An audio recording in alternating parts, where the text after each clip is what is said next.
ఇప్పుడు వచ్చేసి మనకు చూసుకున్నట్లయితే సింహరాశి. సింహరాశికి చూసుకున్నట్లయితే 1, 2, 3, 4, 5, 6, 7, 8వ స్థానంలో మనకు 8వ స్థానంలో చూసుకున్నట్లయితే శని, అలాగే శుక్రుడు, అలాగే రాహు. రాహు అంటే 7వ స్థానానికి వచ్చేస్తాడు.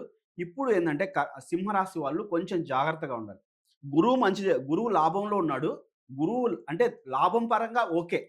ఇప్పుడు సడెన్‌గా చూసుకున్నట్లయితే ఈ క ఈ క మనకి సింహరాశి వాళ్ళకి ఇక శని వచ్చేసి ఎక్కడున్నాడు? 1, 2, 3, 4, 5, 6, 7, 8.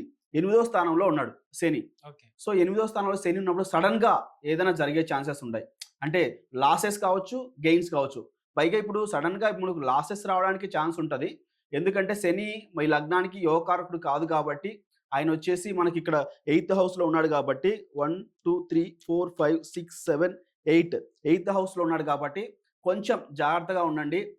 శని ప్రతిరోజు మీరు ఓం శం శనైశ్చరాయ నమః అనే మంత్రాన్ని 19 సార్లు చదువుకోండి. మార్నింగ్ లేవంగానే ఓం శం శనైశ్చరాయ నమః అనే మంత్రాన్ని చదువుకోవాలి.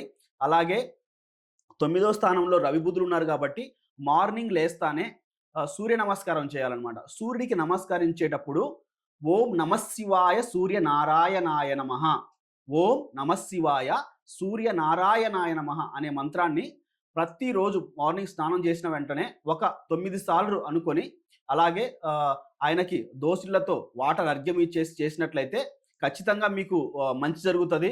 మీకు ఇబ్బంది ఏమి ఉండదు. గురువు కూడా లాభంలో ఉన్నాడు కాబట్టి లాభానికి సంబంధించింది బాగుంది. సడన్‌గా జరగకోకుండా మనం ఆపాలంటే, అంటే చెడు ఏదైనా సడన్‌గా జరగకోకుండా లైఫ్‌లోకి రాకుండా ఉండాలనుకుంటే, సో మీరేం చేస్తారంటే ఈ సూర్యనారాయణ మంత్రాన్ని చదువుకోవడం మార్నింగు, అలాగే ఓం శం శనైశ్చరాయ నమః అనే మంత్రాన్ని చదువుకున్నట్లయితే వీళ్ళకి బాగుంటుంది. ఇప్పుడు చూసుకున్నట్టే హెల్త్ పరంగా చూసుకుంటే 6వ స్థానం హెల్త్ పరంగా చూసుకున్నట్లయితే మనకు మకరం అవుతుందన్నమాట. సో ఈ మకరాన్ని కుజుడు వచ్చేసి 7వ స్థానంతో చూస్తున్నాడు కాబట్టి లగ్నానికి కుజుడు యోగకారకుడు కాబట్టి సో మనకేమవుతుందంటే కొంచెం పర్లేదు, ఇబ్బంది ఏమి ఉండదు. హెల్త్ పరంగా నో ప్రాబ్లం, భయపడాల్సిన అవసరం లేదు. కానీ సంతాన పరంగా చూసుకున్నా కానీ సంతానం కలిగే ఛాన్సెస్ ఉంది వీళ్ళకి. ఇంతకుముందు వీళ్ళు సంతానం కోసం ట్రై చేస్తుంటారు భార్యాభర్తలు.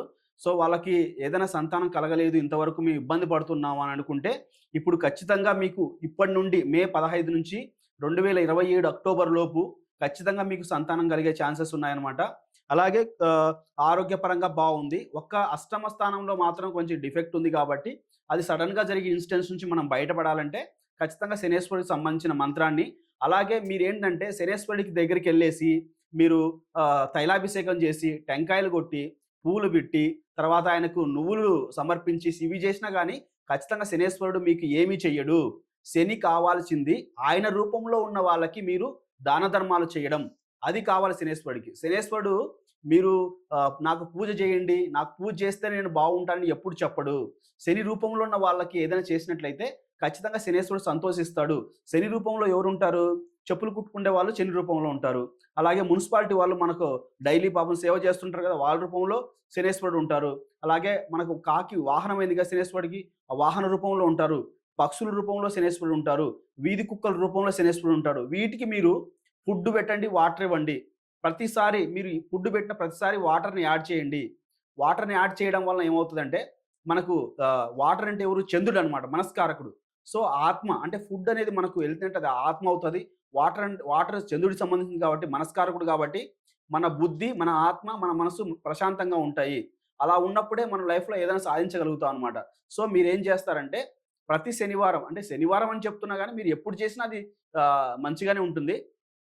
మున్సిపాలిటీ వాళ్ళకు వాటర్ బాటిల్, బిస్కెట్ గాని, చెప్పులు కుట్టిన సార్ ఈరోజు మా కొడుకుది బర్త్‌డే ఉందనో ఏదో ఒకటి చెప్పేసి వాళ్ళకి ఇచ్చినట్లయితే, వాళ్ళు అది తిన్నట్లయితే ఖచ్చితంగా మీకు శనేశ్వరుడు తిన్నట్లే అవుతది. మంచి ఫలితాన్ని ఇస్తదనమాట. సో ఇదనమాట. సో వీళ్ళు కూడా సింహరాశి వాళ్ళు డైలీ సూర్య నమస్కారం చేసుకుంటే చాలా చాలా బావుంటది అది.